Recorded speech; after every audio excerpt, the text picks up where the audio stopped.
really looking forward to summer, but I've also kind of been dreading it. I know why I waited. I have never spent summer, first of all, alone, and second of all, just at home with nothing really to do. Since my family recently moved here while I was in college, I literally don't know anybody here, and the majority of people who live here are older, so I never see anybody my age. Over the summer, I feel like everybody's always going on vacation and posting these like gorgeous photos of where they're at, but I think you can still have an amazing summer at home. So for anybody else who's spending summer alone or who's spending summer at home, first of all, I feel you, and second, if it is something that you're struggling with, I hope that these videos inspire you on ways that you can romanticize your summer at home. I don't think there's ever going to be another time in my life, at least while I'm young, where I get to fully be alone. So I just really want to use this time for myself. Honestly, this entire past year, I've spent so much time alone and kind of depressed because I do not like being alone. I tried to like make something positive out of being alone, but I just drowned myself in working. I just worked my butt off. Last year in the spring and summer, when I was up at college, I was super social and it was draining to me. Not because I don't like being with people, but it was draining because a lot of people were honestly just not good friends. And I came to realize that you don't need to have a million friends, you just need to have people who really care about you and people who help you, support you, want you to be better, are happy for you when good things happen in your life. I had so many friends that weren't like that. When fall and winter hit, I kind of hit like a season of depression. And I don't think it was seasonal depression. Like, it wasn't because the weather was getting colder, because I love cold weather, but I was just starting to feel really depressed because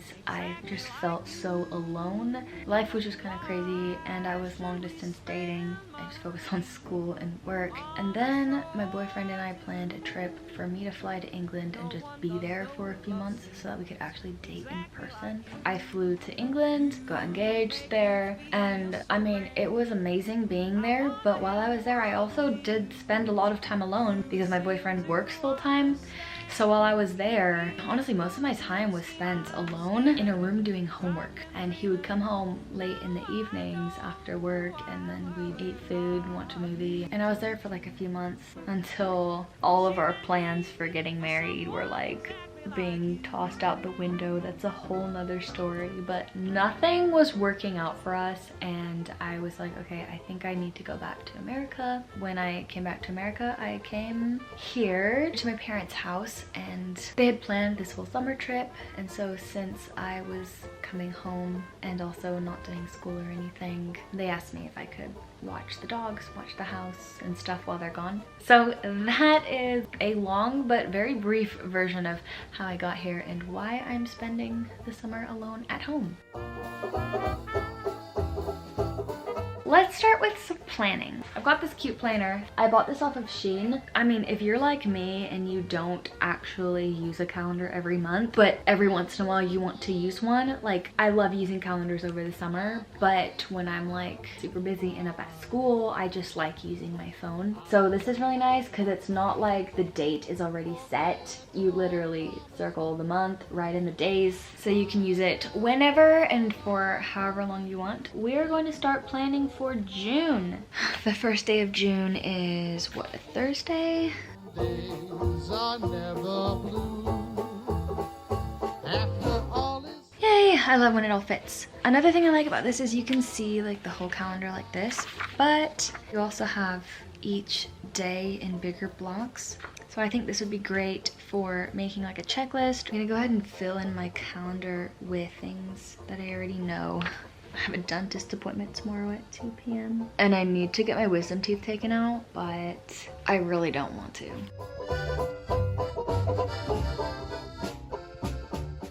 The calendar is filled. As you can see, I really don't have that much going on. This summer, I want to really become a better version of myself, mentally, physically, spiritually, emotionally. We've got physical, mental, emotional, spiritual. What else? Every single day I want to do something that benefits each of these 4 things. We'll make a little checklist. We've got physical, mental, emotional, and spiritual. Just like that, and when I've done it, I'm gonna check it off. And those aren't the only things that I want to do. I also really want to develop myself just artistically. So every single day I want to do something that improves myself musically and something artistic, like in like a crafty sense. Like I want to paint or draw, basically like develop those sorts of skills. I've also got my relationship. I really want to focus on building my relationship with my fiance, doing like little things every day and getting creative with that. And lastly, I honestly really struggle with social anxiety, and it's not all the time. I really want to work on my anxiety. So I really want to work on my anxiety this summer, and I would love it if I could not have social anxiety when I move back to school and start working outside of home again. But I know it's a process. I feel like if I'm wanting to overcome this, I need to put myself in situations where I'm with people and socializing and interacting with them. You know, I need to put myself in those uncomfortable situations.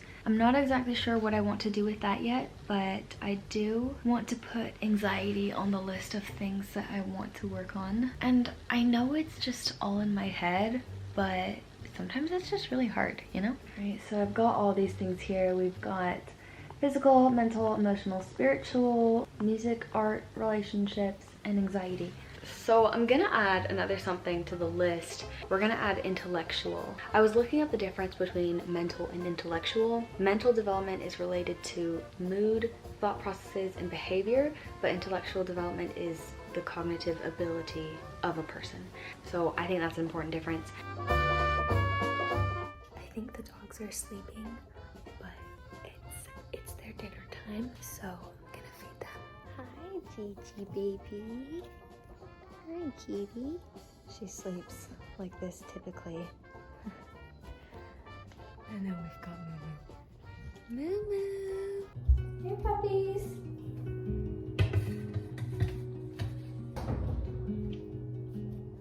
Here, puppies.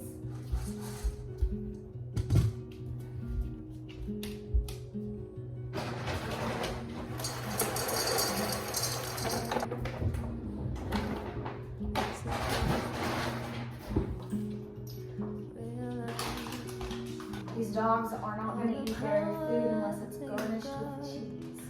Get that meat.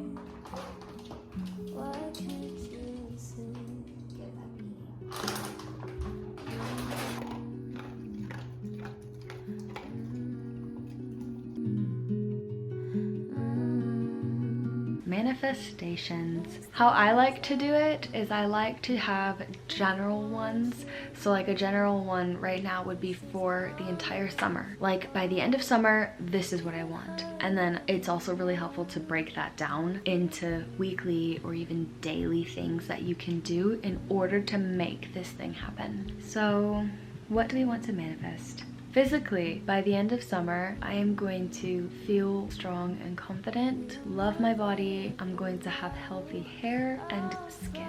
Mentally, I'm going to be a more positive person, I'm going to love myself and not judge myself so harshly. Emotionally, by the end of the summer, I'm going to be able to communicate my thoughts and my feelings, even if it's hard. And if it is hard, I'm going to communicate that I want to communicate, but that it's hard, so I can work on being a bit more emotionally mature. Spiritually, by the end of the summer, I'm going to feel really close to God, and I'm going to better look out for and be able to recognize His influence in my daily life. Intellectually, I'm going to become faster at reading in Korean, and I'm going to be confident in my speaking skills. I'm also going to be able to have a conversation in French. Musically, I'm going to have one new piece mastered and memorized on the piano. I'm going to feel confident singing in public, and I'm going to have one cello concerto performance and audition ready. This room just got like really dark. It's raining outside,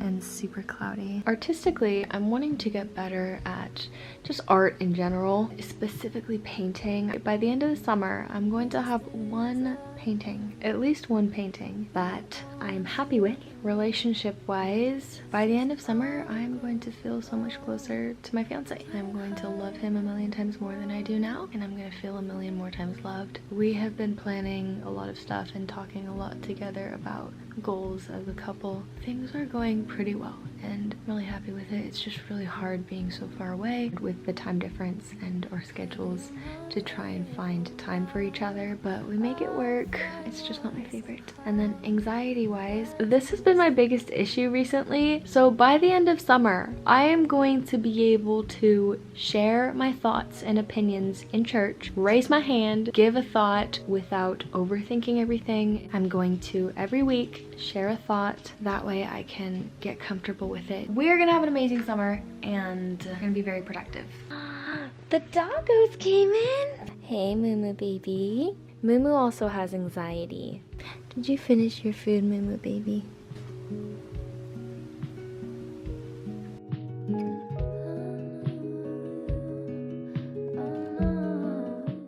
I'm already starting to feel a little bit depressed because my family literally left a few hours ago. I'm still not used to everyone being gone. It hasn't fully hit me yet. Honestly, I'm starting to feel a little bit unmotivated, but I'm gonna do some Pilates, make some yummy food, and then I think my fiance will be done at the gym. And when he's done, he said we should like watch a movie and do some fun little stuff because he knows that I'm kind of sad.